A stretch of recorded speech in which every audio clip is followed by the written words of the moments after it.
চতুর্থ শ্রেণীর বিজ্ঞান। তো এটা হচ্ছে তৃতীয় অধ্যায়। আজকে আমরা সমাধান করব এই বক্সটি। তো এই বক্সের পৃষ্ঠা নাম্বার 27। তো 27 পৃষ্ঠা সমাধান করব। তারপরে আমরা সমাধান করব, আমি দেখাই। এটা হচ্ছে আমাদের 29 পৃষ্ঠা। তো 29 পৃষ্ঠার এটা সমাধান করব। তারপরে আমরা সমাধান করব, স্ক্রল করে নিচে চলে যাব। এই যে দেখো আমাদের 32 পৃষ্ঠার এই বক্সটি সমাধান করব। 32-এর পরে আমরা স্ক্রল করে নিচে যাব। দেখো যে আমাদের 34 পৃষ্ঠা আরো একটি ঘর আছে, এটাও সমাধান করব। তো পরবর্তীতে হচ্ছে আমাদের দেখো এখানে আছে 36 পৃষ্ঠার প্রশ্ন আর টিক চিহ্ন। তো এটা আমরা আরেকটি ভিডিওতে দেখাবো। তো আজকে আমরা এই শুধু 35 পৃষ্ঠা 34 পৃষ্ঠার এই বক্স পর্যন্ত সমাধান করব। তো চলো ভিডিওটি শুরু করি। আর বলে রাখি চ্যানেলটি সাবস্ক্রাইব করে দিতে, কারণ সাবস্ক্রাইব করলে আমি ভিডিও আপলোড করার সাথে সাথে অটোমেটিক তোমাদের ফোনে ভিডিওটি চলে যাবে। তো দেখো এখানে আমাদের প্রথমে অধ্যায় 3 দুর্ঘটনা ও প্রাথমিক চিকিৎসা। তো দেখো এখানে কি লেখা আছে, দৈনন্দিন জীবনে দুর্ঘটনা। তো দৈনন্দিন জীবনে আমাদের দুর্ঘটনা কি? দৈনন্দিন জীবনে আমরা অনেক ধরনের দুর্ঘটনায় পড়ি। এই যে গাড়ি অ্যাক্সিডেন্ট, হাত পা ভাঙা ইত্যাদি, এরকম রিডিং পড়লেই পেয়ে যাবা, ঠিক আছে। তারপর দেখো এখানে বলেছে দৈনন্দিন জীবনে আমাদের কি কি দুর্ঘটনা ঘটে। এই যে দেখো এখানে এই ধরনের জ্বরে পানিতে ডুবে যাওয়া, তারপরে অ্যাক্সিডেন্ট হওয়া, সাপে কাটা, এই ধরনের দুর্ঘটনা পড়ি। তো তোমরা এগুলো কিন্তু দেখেছো, এগুলো কিন্তু সাধারণ কাজ, এগুলোর উত্তর লেখা হয় না, মুখে বলে দিলেই এনাফ। তো দেখো এখানে বলেছে উপরে চিত্রগুলো ভালোভাবে পর্যবেক্ষণ করি, নিজের জীবনে ঘটে যাওয়া দুর্ঘটনা অপর পৃষ্ঠার ছকে লিখি। মানে অপর পৃষ্ঠার ছকে বলতে এই যে নিজের জীবনে ঘটে যাওয়া দুর্ঘটনা এই ছকে লেখার কথা বলেছে, ঠিক আছে। তারপরে এই ছকে আমাদের দেখা দুর্ঘটনাগুলো যুক্ত করি, মানে এইখানে দুর্ঘটনাগুলো আমরা নিচের ওই ছকে যুক্ত করব। তারপরে এটা নিয়ে সহপাঠীদের সাথে আলোচনা করতে হবে, ঠিক আছে, দুর্ঘটনা। তারপরে এখানে বলেছে বাদ পড়া দুর্ঘটনাগুলো ছকে লিখি। তো চলো আমরা উত্তরটি লিখে নিই। এই যে দেখো আমাদের ছকটি, আমার জীবনে ঘটে যাওয়া দুর্ঘটনা মানে তোমার জীবনে ঘটে যাওয়া কিছু দুর্ঘটনা এর মধ্যে লিখবা। তারপরে আমার দেখা দুর্ঘটনা মানে তুমি চোখের সামনে কি কি দুর্ঘটনা দেখেছো সেইগুলো এর মধ্যে লিখবা। এবং অন্যান্য যে সমস্ত সাইডে দুর্ঘটনা থাকে সেইগুলো তোমরা এর মধ্যে লিখবা, ঠিক আছে।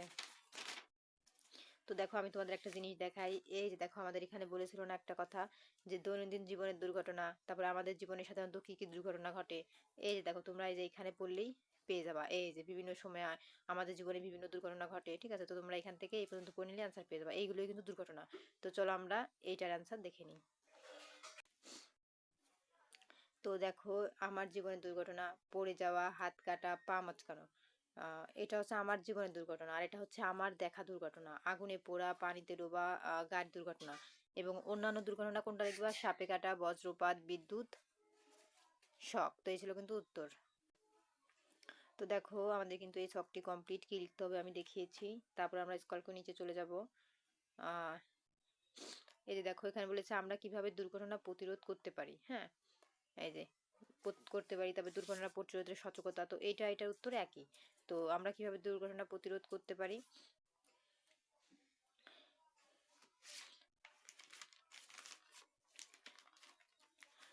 তো সেইগুলোর অ্যান্সার কিন্তু তোমাদের আমি দেখিয়ে দিচ্ছি। এই যে দেখো দুর্ঘটনা প্রতিরোধ সম্পর্কে। তো এই যে এখান থেকে এই পর্যন্ত দিলে কিন্তু আমরা সতর্ক থাকতে পারবো, ঠিক আছে। এইগুলো এর মধ্যে থেকে লিখলে আমাদের অ্যান্সার হয়ে যাচ্ছে, যে দুর্ঘটনা এড়াতে আমরা কি করতে পারি। তো দেখো আমাদের এখানে কি বলেছে, এখানে আমাদের একটি চিত্র দিয়েছে, ঠিক আছে। এই দেখো একটা চিত্র দিয়েছে। এই চিত্রটা আমরা ভালো করে দেখে নিলাম। দেখার পরে আমাদের দেখো এখানে 1 নম্বরে বলেছে উপরে চিত্রগুলো ভালোভাবে পর্যবেক্ষণ করি। তো আমরা কিন্তু দেখে নিয়েছি চিত্রটা। 2 বলেছে একটি করে দুর্ঘটনা প্রতিরোধের সতর্ক নিয়ে দলে আলোচনা করতে হবে, ঠিক আছে। তারপর 3 বলেছে প্রতিটি দলের একজন নিজের দলে আলোচনা করে করা প্রতিরোধমূলক সতর্কগুলো ভূমিকাভিনয় করে দেখা, মানে অভিনয় করতে বলেছে। তো 4 বলেছে দলের আলোচনা ও সহপাঠীদের ভূমিকাভিনয় দেখে নিজের ছকটি পূরণ করো। তো দেখো আমাদের এখানে কি বলেছে, আমরা অত কথায় না গিয়ে দেখি গাছ থেকে পড়া। তো প্রতিরোধের সতর্কতা কি হবে, আগুনের তাপে পোড়া। তো এটার প্রতিরোধ কি হবে সতর্কতা, পানিতে ডোবা। এটার প্রতিরোধ সতর্কতা কি হবে, সড়ক দুর্ঘটনা। এটার প্রতিরোধ কি হবে, সাপে কাটা। এটার প্রতিরোধমূলক সতর্কতা কি হবে, তারপরে তরি তরিতাহত হওয়া। তো এটার প্রতিরোধ সতর্কতা কি হবে, চলো আমরা উত্তরটা দেখে নিই। এই যে দেখো গাছ থেকে পড়া। তো প্রতিরোধ সতর্কতা হবে বৃষ্টির দিনে গাছে না ওঠা এবং গাছ বেয়ে ওঠার সময় সাবধানে থাকা। তারপরে আগুনে তাপে পোড়া। উত্তর হবে রান্নার সময় বড়দের সাহায্য নেওয়া এবং মোমবাতি বা দিয়াশলাই ব্যবহার ব্যবহারে সতর্ক থাকা। পানিতে ডোবা সতর্কতা কি হবে? বড়দের সাহায্য ছাড়া বা একা একা সাঁতার না কাটা এবং পানির ধারে সাবধানে থাকা। তারপর দেখো সড়ক দুর্ঘটনা। সড়ক দুর্ঘটনায় আমরা প্রতিরোধ ব্যবস্থা কি হবে? রাস্তা পার হওয়ার সময় জেব্রা ক্রসিং ব্যবহার করা এবং ট্রাফিক সিগন্যাল মেনে চলা। তারপরে সাপে কাটা। এই দেখো সাপে কাটা, এখানে আমাদের ব্যবস্থা হবে ঝোপঝাড় বা জঙ্গল এড়িয়ে চলা এবং অন্ধকার স্থানে হাঁটার সময় টর্চ লাইট ব্যবহার করা। তড়িৎ আহত হওয়া, তো এটা সতর্কতা হবে ভেজা হাতে বৈদ্যুতিক সুইচ না ধরা এবং ছেঁড়া বৈদ্যুতিক তার সম্পর্কে স্পর্শ না করা। তো এই ছিল কিন্তু উত্তর। তো দেখো আমাদের কিন্তু এটার উত্তর কমপ্লিট, ঠিক আছে? তো তোমরা উত্তরটা লিখে নিও। তারপরে দেখো আমরা স্ক্রল করে নিচে চলে যাব। এই দেখো দুর্ঘটনার প্রাথমিক চিকিৎসা, এই যে নিচে দেওয়া আছে এই যে কি কি চিকিৎসা হতে পারে, তারপর বিভিন্ন দুর্ঘটনায় কি কি ধরনের প্রাথমিক চিকিৎসা নিতে হয়, সমস্ত কিছু কিন্তু উপরে আমাদের রিডিং মধ্যে দেওয়া আছে। এবং সেইটার উত্তর এই যে এইটার উত্তর এই দেখো বিভিন্ন দুর্ঘটনায় কি কি প্রাথমিক চিকিৎসা নিতে হয়। তো এই যে দেখো এর মধ্যে আমরা যা লিখবো বিভিন্ন দুর্ঘটনায় প্রাথমিক চিকিৎসা যা নিতে হয় আমরা ওইটার উত্তরও ওই একই লিখে দেবো। তো এখানে বলে কিছু দুর্ঘটনার নাম বলে দিয়েছে আর এখানে তাদের প্রাথমিক চিকিৎসা আমাদের লিখতে হবে। যেমন গাছ থেকে পড়া, এটার প্রাথমিক চিকিৎসা কি?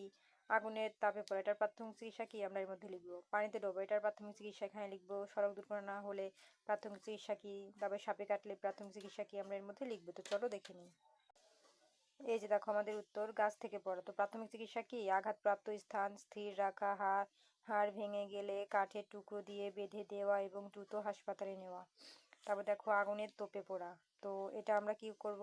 প্রাথমিক চিকিৎসা পোড়া স্থানে অন্তত 10 মিনিট পরিষ্কার ঠান্ডা পানি ঢালা ফুসকা লাগাবেন না এবং তেল বা ক্রিম লাগাবেন না। পানিতে ডোবা, পানি থেকে তুলে ভেজা কাপড় বদলে দেওয়া, শ্বাস বন্ধ থাকলে কৃত্রিম শ্বাস প্রশ্বাস সিপিআর দেওয়া। তারপর দেখো এখানে আছে সড়ক দুর্ঘটনা। তো সড়ক দুর্ঘটনার প্রাথমিক চিকিৎসা হবে অতিরিক্ত রক্তপাত বন্ধ করতে কাপড় দিয়ে চেপে ধরা আহত ব্যক্তিকে অহেতু নাড়াচাড়া না করিয়ে দ্রুত অ্যাম্বুলেন্সে ডাকা।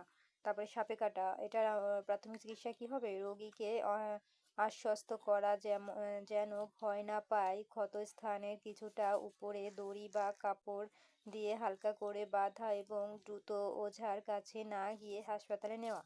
তো এই ছিল উত্তর। তো দেখো আমাদের কিন্তু এর মধ্যে কি লিখতে হবে প্রাথমিক চিকিৎসা আমরা কিন্তু সব দেখিয়ে দিয়েছি। তারপরে আমরা চলে যাবো স্ক্রল করে নিচে। তো এখানে আমাদের কিছু ছবি দেওয়া আছে। তারপরে দেখো আমরা আমাদের কাজে চলে যাব। এই যে দেখো আমাদের এখানে আরো একটি কাজ দিয়েছে, এখানে বলেছে লক্ষণ। হ্যাঁ, মানে বুকে ব্যথা ও রক্তচাপ অনুভব করা, শ্বাসকষ্ট, ঘাম হওয়া। তো এটার বিশেষজ্ঞ ধারণা কি? হৃদরোগ। তো এখানে আরো 2টা রোগের নাম বলবো, তারপরে সেটার বিশেষ ধরনের নামও এখানে বলবো। তো চলো উত্তরটি দেখে নিই।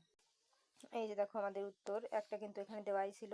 আর দ্বিতীয় নম্বরে আমরা লিখবো হাড় ভেঙে যাওয়া বা মুচকে যাওয়া, এটার বিশেষজ্ঞ ধরন কি হবে? অর্থোপেডিক বিশেষজ্ঞ। তারপর তীব্র মাথা ব্যথা ও স্নায়বিক সমস্যা, এটার বিশেষজ্ঞের ধরন কি হবে? নিউরোলজিস্ট। তো এই ছিল কিন্তু আমাদের সমাধান। তারপর এখানে আমরা আরো একটি দিয়েছি, তোমরা এটাও দেখে নাও, লিখলে লিখবা না হলে ওই 2টা দিয়ে দিবা। তো দেখো এখানে আছে চোখ লাল হওয়া বা কম দেখা, এটার বিশেষজ্ঞ কি হবে? চক্ষু বিশেষজ্ঞ। এই ছিল উত্তর। তো দেখো আমাদের কিন্তু এটাও কমপ্লিট, কি বসবে আমি দেখিয়ে দিয়েছি। তারপর আমরা স্ক্রল করে নিচে চলে যাব। দেখো আমাদের 35 পৃষ্ঠা কিন্তু আর নেই, ওটাই শেষ ছিল, ঠিক আছে? তো হয়ে যাওয়ার পরে এখন দেখো পরবর্তীতে আমাদের আছে হচ্ছে 36 পৃষ্ঠার এই প্রশ্নের সমাধান। তো এই প্রশ্নের সমাধান দেখার জন্য অবশ্যই সাবস্ক্রাইব মাই চ্যানেল।